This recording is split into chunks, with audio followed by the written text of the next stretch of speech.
નમસ્કાર દર્શક મિત્રો, આજે આપણે ઘણા બધા દંપતીઓને જોઈએ છીએ કે લગ્ન થયા હોય, ઘણા વર્ષો થઈ જાય અને બાળક રહેતું નથી. મતલબ નિસંતાન દંપતીની સંખ્યા દિન પ્રતિદિન વધતી જાય છે. તો આજે આપણે એક એવો બહેનનો ઇન્ટરવ્યૂ લેવા માટે જઈ રહ્યા છીએ કે જેમને પણ સંતાન પ્રાપ્તિની કંઈક તો સમસ્યા હતી. હવે એ સમસ્યા શું હતી, કેવી રીતે એમને સોલ્વ થઈ અને પ્રેગ્નન્સી રહ્યા પછી એમણે શું ટ્રીટમેન્ટ કરી, એ આપણે એમના શબ્દોથી આપણે સાંભળશું, એમના મુખેથી આપણે સાંભળશું. તો હાલમાં તમે આ કયું ગામ છે? બારોલિયા. આ તમારું પિયર છે, બરાબર ને? હા. તો તમારું નામ? મારું નામ પટેલ અસ્મિતા પ્રવીણભાઈ. અસ્મિતા પ્રવીણભાઈ. આજે તમારા બાજુમાં બેસેલા છે કોણ? એ મારા પપ્પા છે. પપ્પા અને આ મમ્મી. ઓકે. તો મને એ જણાવો કે તમને લગ્નના કેટલા વર્ષ પછી આ બાળક આવ્યું? 4 વર્ષ પછી. લગ્નના 4 વર્ષ પછી. ઓકે. તો તમે કોઈ ટ્રીટમેન્ટ કરાવી કે પછી નોર્મલ પ્રેગ્નન્સી રહી ગઈ હતી, કેવી રીતના? નોર્મલ પ્રેગ્નન્સી રહી ગઈ. અચ્છા, એટલે 4 વર્ષ પછી એક નોર્મલ પ્રેગ્નન્સી તમને રહી ગઈ. હવે અત્યારે તો આ બાળક તમારા ખોળામાં બેસેલું છે, શું નામ છે એમનું? પટેલ મિહાન. મિહાન. ઓકે, મિહાન.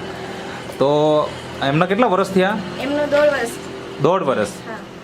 અને મતલબ 1.5 વર્ષ થઈ ગયું છે અને એના હાથમાં નેચરામોર ફોર વુમન જે નેટસપ કંપનીની પ્રોડક્ટ છે, બરાબર? તો મને જણાવો કે તમારે જે પ્રેગ્નન્સી રહી એ પછી આ પ્રોડક્ટ વાપરવાની ચાલુ કરી કે એના પહેલાં જ તમે વાપરતા હતા? આ પ્રોડક્ટનો યુઝ મેં પ્રેગ્નન્સી રહ્યા પછી ચાલુ કર્યો છે. પ્રેગ્નન્સીના કેટલા મહિના પછી?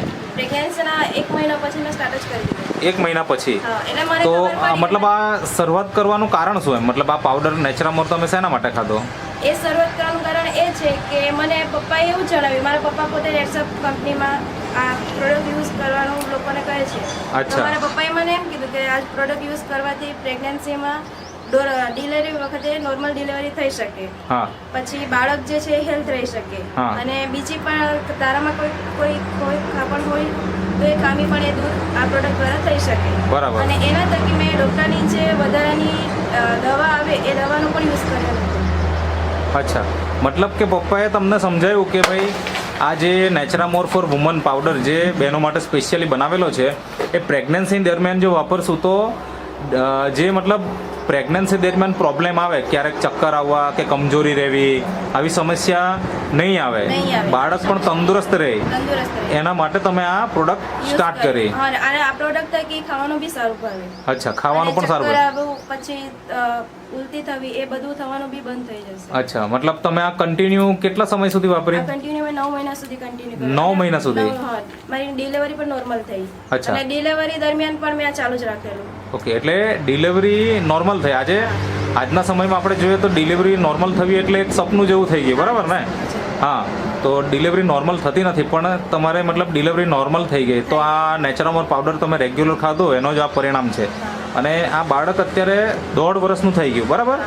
તો 1.5 વર્ષ દરમિયાન એમની તંદુરસ્તીમાં કેવું રહ્યું? એમની તંદુરસ્તી ખૂબ સારી, અને દવાખાને તો અમે મતલબ ગયા જ નથી. જે પણ એની રસી છે એ ગવર્મેન્ટની જ રસી મૂકી છે અત્યાર સુધી.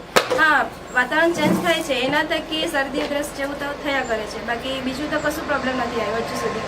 હેલ્થ બી એનો સારું છે અને ખાવા ખોરાક બી સારું છે. અચ્છા. હવે ડિલિવરી પછી ઘણી બધી બહેનોને સમસ્યાઓ આવતી હોય, તો એવું કંઈક તમને કોઈ સમસ્યા આવી ખરી? હું એ જ કહેવા માંગુ છું કે આ નેટસપનું જે પ્રોડક્ટ છે એ પ્રોડક્ટ દરેક સ્ત્રીઓએ વાપરવા જેવી છે, કારણ કે આના થકી હેલ્થ પણ સારી રહેશે અને જે કોઈ પણ આપણા શરીરમાં ખોડ ખાપણ હોય એ બહારની દવા જે પીને આપણે દૂર કરીએ એના થકી આ પ્રોડક્ટથી આપણને સારી બેનિફિટ મળે છે અને હેલ્થ પણ સારી રહે છે. ઓકે. અને એનાથી કોઈ એવું નથી કે આપણને કોઈ પ્રોબ્લેમ થઈ શકે, કોઈ પ્રોબ્લેમ બી થતો નથી. બરાબર છે. હેલ્થ માટે આ સારામાં સારી પ્રોડક્ટ. તો તમે દૂધ સાથે લેતા કે પાણી સાથે? હું પાણી સાથે પીતી. ઓકે. દૂધ સાથે બી લેવાય છે પણ મને દૂધ નથી ફાવતું એટલે હું પાણી સાથે લેતી હતી. ઓકે.